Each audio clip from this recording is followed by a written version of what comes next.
Les styles de cellules sont très utiles pour pouvoir modifier la mise en forme d'une donnée très rapidement. Donc ici, si par exemple je souhaite appliquer un style de cellule à cette cellule-ci, je la sélectionne en cliquant tout d'abord dessus.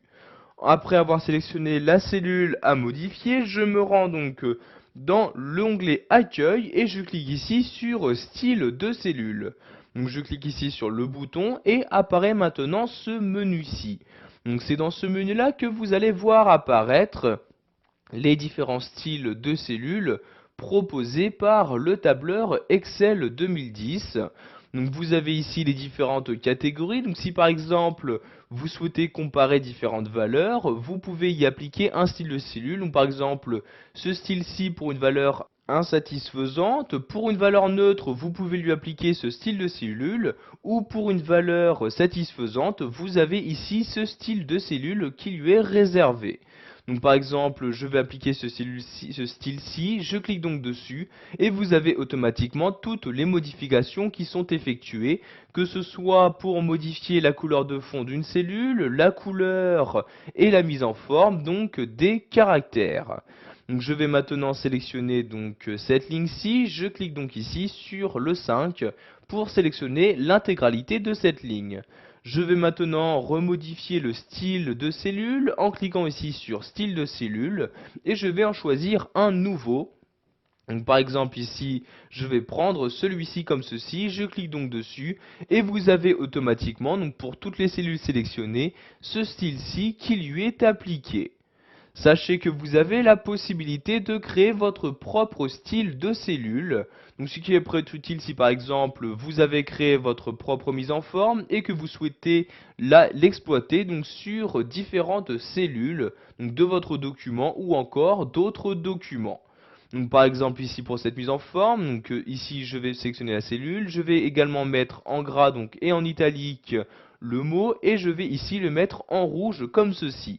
Donc si je souhaite ici utiliser donc cette mise en forme autant de fois que je le souhaite, je vais donc l'enregistrer en tant que style de cellule. Donc je clique ici sur style de cellule comme ceci et je descends tout en bas de ce menu et clique ici sur nouveau style. Donc vous avez maintenant cette nouvelle fenêtre qui s'ouvre où vous avez tout d'abord nommé donc votre style. Donc je vais par exemple ici le nommer donc en tête de lignes comme ceci. Après lui avoir donné un nom, vous avez donc ici les différentes options, donc ce que vous souhaitez inclure dans votre style. Donc ici l'alignement donc qui est actuellement utilisé donc par votre sélection, sa police, bordure, etc. Donc si par exemple quand vous appliquez ce style, vous ne souhaitez pas donc en même temps appliquer la protection, vous décochez ici cette case là. Donc ensuite je clique ici sur OK donc pour créer mon nouveau style de cellule.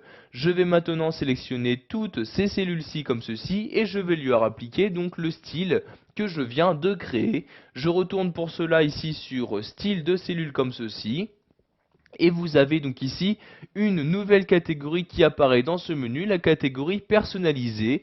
Donc dans cette catégorie apparaîtra tous les styles de cellules que vous avez créés. Donc ici apparaît bien celui que j'ai créé. Je clique donc dessus et vous avez maintenant pour toutes les cellules sélectionnées donc ma propre mise en forme qui a été utilisée donc en très peu de temps. Voilà, vous savez maintenant comment modifier le style de vos cellules, donc soit en utilisant les styles existants, soit en créant le vôtre.